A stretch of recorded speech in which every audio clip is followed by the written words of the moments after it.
What's up, guys? Welcome back to Newswave. So if you have not been able to get a PlayStation 5 up until this point, I have good news for you. You might want to hold off because according to the internet yesterday, the PlayStation 5 Pro could be right around the corner. And there's one thing I've learned, if it's on the internet, it's probably true.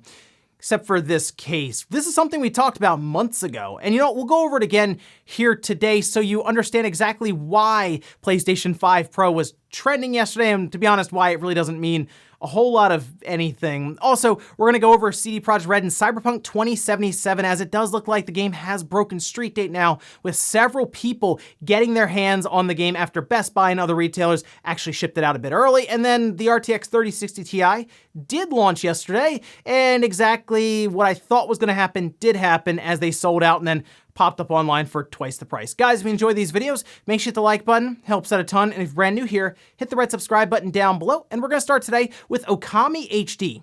Fantastic game. If you ever see it on sale and it's like $10 or less, it's a steal. Go ahead and pick it up. But there have been questions around another Okami game, a sequel, not the one necessarily that was on like the DS.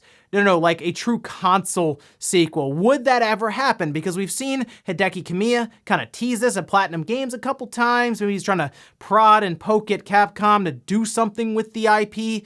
But we now have actual sales data for this game. And you know what?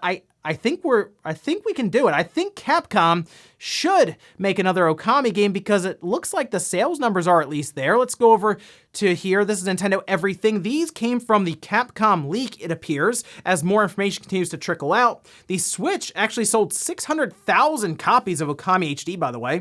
PC 536,000, PS3 529,000, PS4 445,000, and the Xbox One 121,000. That together is over 1 million copies for Okami HD. Now remember, this did release in 2012, and then the most recent release was in 2018 on the Switch, so it has been across several platforms for several years now at pretty low prices sometimes. I mean, it's not like a full-priced game, but I think there's at least enough of a crowd that would be interested in this game to make it worth it. So, Capcom, come on. Let's get another Okami game going here. And you know what? Yeah, call up Hideki Kamiya and see what he can do about it. Also, we do have Doom Eternal out next week, and I am very interested in this port because Panic Button has done wonders for the Switch, whether it's like Warframe or Doom 2016 or Wolfenstein 2. Panic Button really does get it done for the Switch. And now we're seeing a bit more information about how far they may have even had to go to get Doom Eternal on the Switch. Let's go over here to this screenshot. This was posted by NW Player 123. And the biggest thing here is that there is no video capture. Now, when I first saw that, I said, that reminds me of another game that didn't have video capture when it launched, and that was Fortnite. And according to Epic Games, the reason they had that option set up and disabled was because they needed to get as much out of the Switch as possible to run the game at a certain standard. And that seems like it's what Panic Button may be doing here, as they're trying to squeeze as much power as they can out of the Switch. I believe at the time Epic Games had mentioned the amount of RAM that the Switch had, and they were working around it, and that's come up a few times. So I feel like Panic Button with Doom Eternal, it really is, like they're really doing some wonders over there to get that game on the system. And I am very excited, actually, to see how this port comes out, and we won't have to wait much longer. It's out next week. Oh, and if you are a Bomberman fan, it might have disappointed you a little bit when you saw Super Bomberman R Online with that 64 mode, where it's basically like Bomberman Battle Royale, and you face off against dozens of other players in Bomberman. You may have been disappointed that it's only on Stadia, and you're like, well, I'm not gonna pay for Stadia to play that game. Good news, it's actually free now. And this is something Stadia started with Destiny 2, where you just sign in, have a free Stadia account. I know you still have to go through the sign up process. And for some people, believe it or not, that might be too much. It's like, yeah, it's free, but like, I gotta sign up for Stadia. Yes, but it is something you can sign in and just play, just outright. Bomberman is actually now joining Destiny 2 for that. So you can open up a browser, click the link, sign up, and yeah, you can go there and try the game out, which is cool because I did see some people really ask if this would ever be a thing where Stadia would look into doing some freestyle games, and it's a good idea. Like, to get people in the door at least, let them try the service, make some of your games free outright, and then, hey, if they like the service and it works for them, maybe they would look a bit further into what you have to offer. And guys, with some of the quick news out of the way, let's get into the bigger stuff. Let's start right away with the PlayStation 5 Pro, because a lot of you messaged me about this system. And look, I saw it on Twitter. People were talking about it all over the place. It was in the little trending sidebar, PS5 Pro, and I was like, what's going on right now? It can't be about that. It's about that patent. Yep. A little while ago, I think it was in July, we had a patent that released, and it did mention what sounded like something that could have been for a PlayStation 5 Pro, but as I looked further and further into it, I started to realize it was probably something that was left on the cutting room floor in R&D. But the thing that really got people talking were some of the headlines that were published. And yeah, some people were making fun of it too because it is a bit over the top. Let's take a look at one. Now this is from T3.com saying PS5 Pro with 2 graphics cards is the death blow Xbox Series X didn't see coming. A new piece of the Sony PS5 Pro puzzle just slotted into place and the Xbox Series X should be very worried. So let's go over to the patent here and we can see the publication date for this patent was July 30th, 2020 and the filing date was January 30th, 2019, which means they were working on conceptualizing this, all of that, probably throughout 2018, maybe even a little earlier than that, and they went ahead and filed a patent, mostly to protect their idea, any algorithms they came up with, or just the overall way that they made this work. Now, we saw this months ago, and we mentioned it, we kind of talked about it, I believe, in a podcast, and some videos were made then. What I think happened here is the website T3 and probably some others for some reason came across this and then spread it all over the place. And because so many people are looking for a PlayStation 5, they see PS5 Pro and then that pops up on Twitter and in the news and all of this. The patent itself describes a system, a home console, a home game console, or something they would use in their cloud data centers that could leverage 2 GPUs. We've seen this before, obviously. NVIDIA had their SLI configuration, AMD had Crossfire configuration.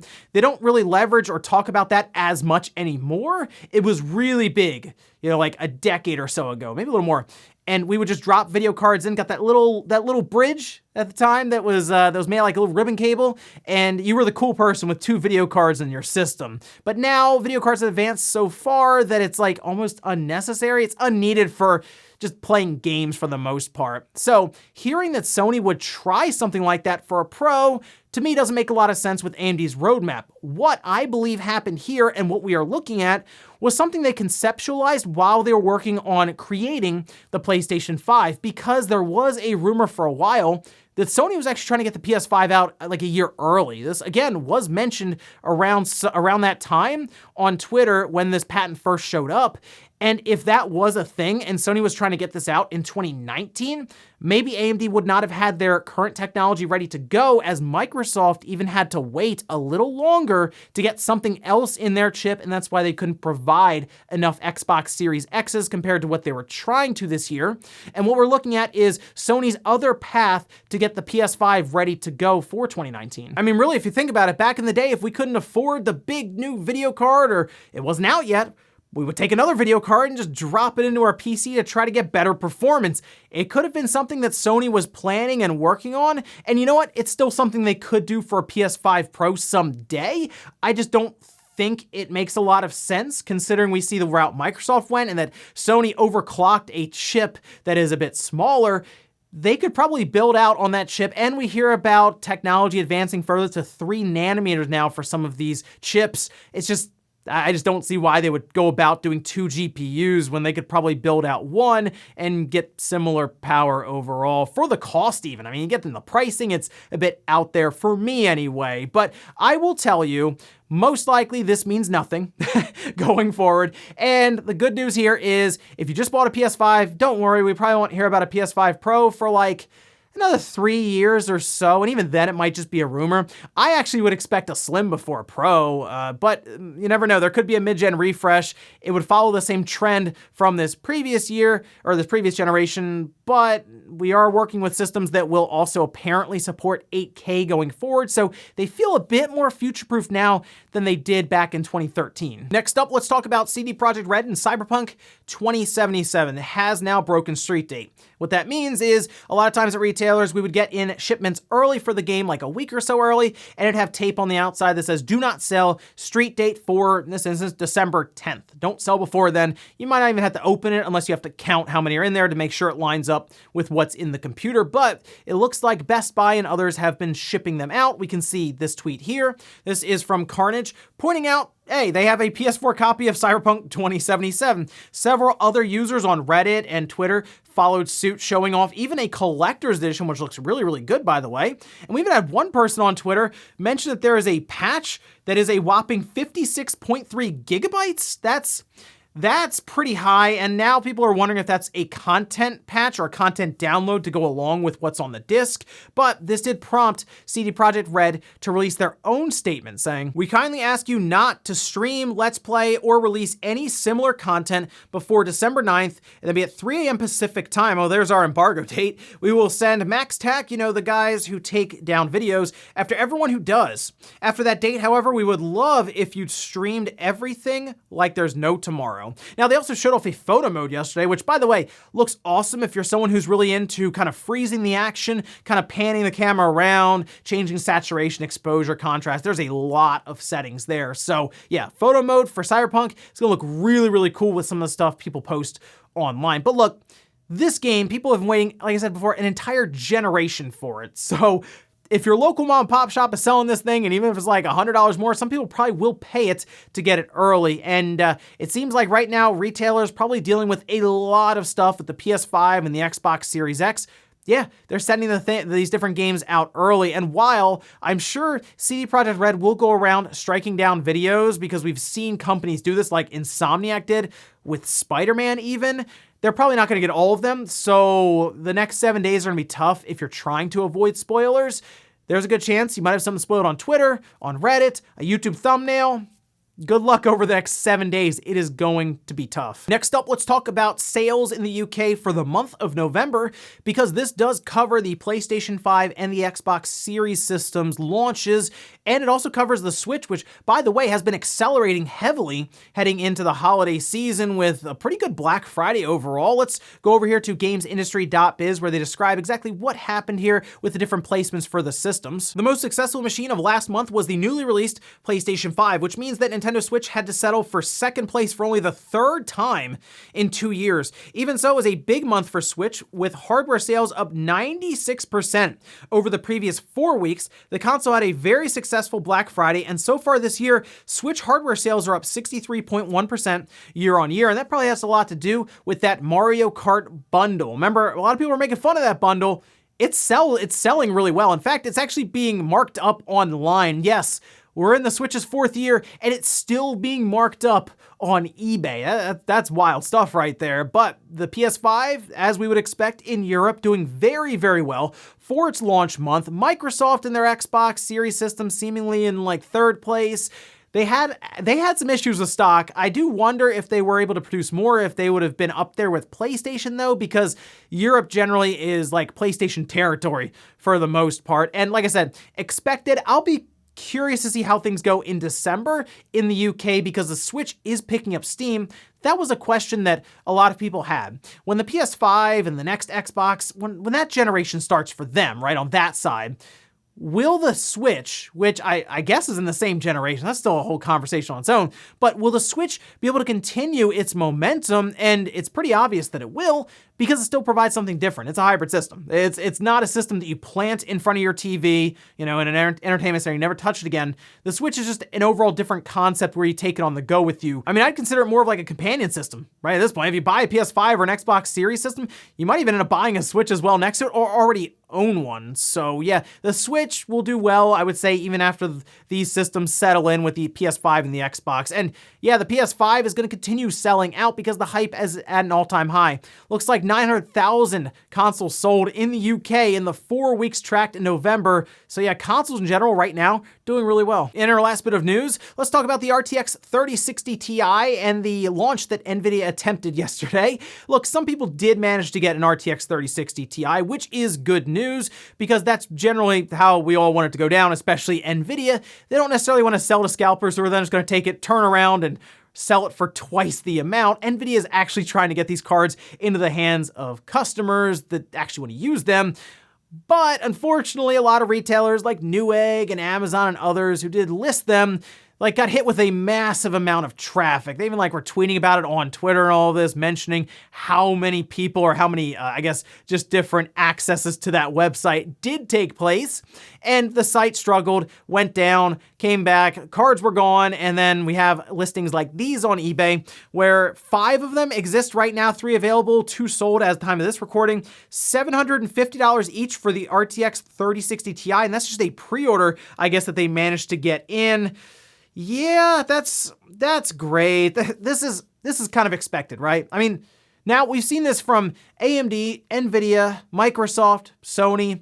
It doesn't matter if you sell if you launch a hot product line right now, it's going to sell out and it's probably going to pop up online, especially in the gaming field right now. We just talked about the Switch still being marked up on eBay, and that thing's, we're in the 4th year of the system.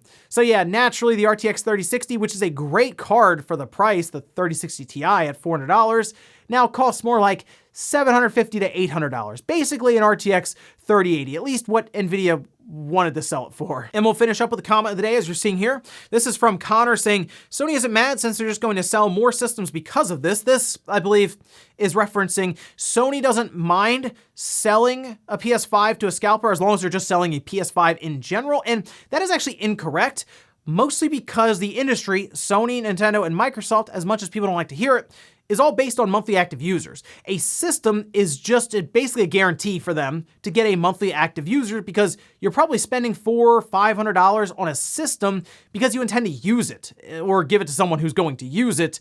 If they sell 20 of these things to one scalper, that they're probably not going to be used much until they finally do flip them for twice the amount, which, by the way, means that the end user will have less money to spend in that closed ecosystem during the holidays. The Microsoft, Sony, Nintendo would much rather get you the system for the MSRP that they've set and then also sell you a game, one of those little cards for currency, an extra controller. They don't really get anything out of the situation right now if it's being flipped for them, and retailers get less as well because they want to sell you the controller or the card or the games. Basically, everyone pretty much loses with the whole reselling situation going on right now. And ladies and gentlemen, that's gonna do it here for Newswave. If you enjoyed this video, guys, hit the like button, really helps out. If not, hit the dislike. Leave comments down below about everything we talked about today, whether it's the PlayStation 5 Pro. Are you holding off for it? Could be any time now. I saw it online. Now, let me know what you think about the patent down below. Would Sony use 2 GPUs in a system to achieve a certain level of performance that they're looking for, or would they rather build a chip alongside of AMD to kind of meet the specifications and the cost? And then what do you think about Cyberpunk 2077 getting out there early as retailers are starting to ship them seemingly now? And did you get a copy early? Let me know about that in the comments down below. No spoilers though. Thanks guys for watching, and I'll see you next time.